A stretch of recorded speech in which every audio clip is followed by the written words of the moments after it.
En France, le gouvernement a promis de libérer la construction. C'est au cœur de son plan logement.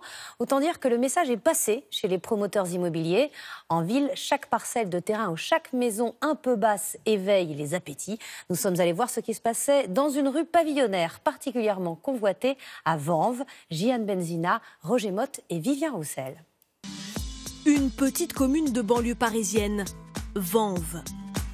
Un quartier résidentiel plutôt coquet, dont la tranquillité est en train d'être troublée par des bruits de travaux. Ce pavillon en pleine démolition. Vendu à un promoteur, il sera remplacé par 11 logements sur 3 étages. Dans ma rue, les maisons font place aux immeubles. Marlène Duguet habite ici depuis presque 20 ans. Bonjour, enchantée. Alors montrez-nous, qu'est-ce qui a changé là récemment dans cette rue ?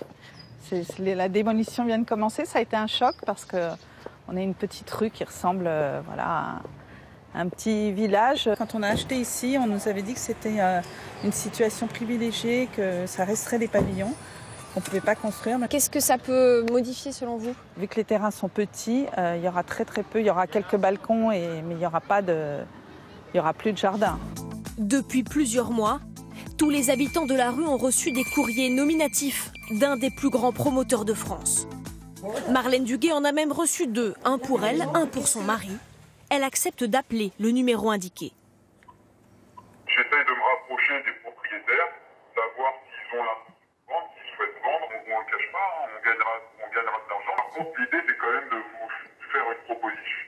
La valorisation de votre bien est quand même supérieure à ce que vous pourriez attendre d'un achat entre particuliers. D'accord. Acheter au-dessus du prix du marché, Bonjour. Voilà l'argument des promoteurs. On vous suit ? D'accord. Sandrine Even est l'ancienne propriétaire de la maison en travaux.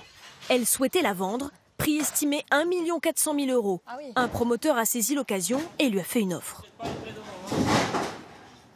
10% en plus de ce que vous auriez eu avec un particulier. Voilà. Donc ça aussi, c'est pas négligeable, j'imagine. Non, c'est pas négligeable. C'est pour ça que on a pris les choses au sérieux. Ça vous a pas fait peur de vous dire quand même, ça va devenir un immeuble C'est inévitable. Si c'est pas nous qui vendons, ce sera les suivants. On ne peut pas aller à l'encontre d'une évolution comme le téléphone portable ou l'informatique. Si le quartier est aussi convoité par les promoteurs, c'est qu'il est à 600 mètres d'une des gares du futur Grand Paris. Résultat, la pression immobilière augmente. Nous rencontrons les promoteurs qui ont acheté la maison. Est-ce que vous diriez qu'il y a un peu une ruée des promoteurs sur ces zones du Grand Paris ? Il y a beaucoup de promoteurs qui se concurrencent, donc effectivement les gens sont sollicités. Après, il y a cet aspect effectivement de nouveauté, qui est une nouvelle zone qui s'ouvre et qui évidemment étend les recherches des promoteurs. Et donc c'est toujours un peu le principe, c'est le premier arrivé entre guillemets. Il a la possibilité de trouver des opérations intéressantes. Contrairement aux géants du marché, leur entreprise se spécialise dans les bâtiments de petite taille. Le futur immeuble que voici reprendra les couleurs du quartier. C'est à cette condition qu'ils ont convaincu la mairie. Le maire est incité par l'État à densifier sa commune. Mais il a limité l'autorisation de construire à 3 ou 4 étages seulement et imposé une charte architecturale.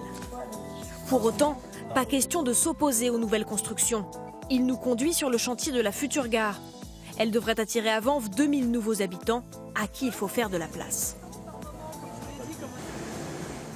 On voit beaucoup de pavillons en vérité et pas encore beaucoup d'immeubles. Voilà. Est-ce que ça n'est pas changer un peu la qualité de vie si on les remplace par des plus grandes bâtisses, des immeubles carrément ? Une ville qui gagne des habitants, une ville qui gagne de l'activité, c'est une ville qui regarde vers l'avenir.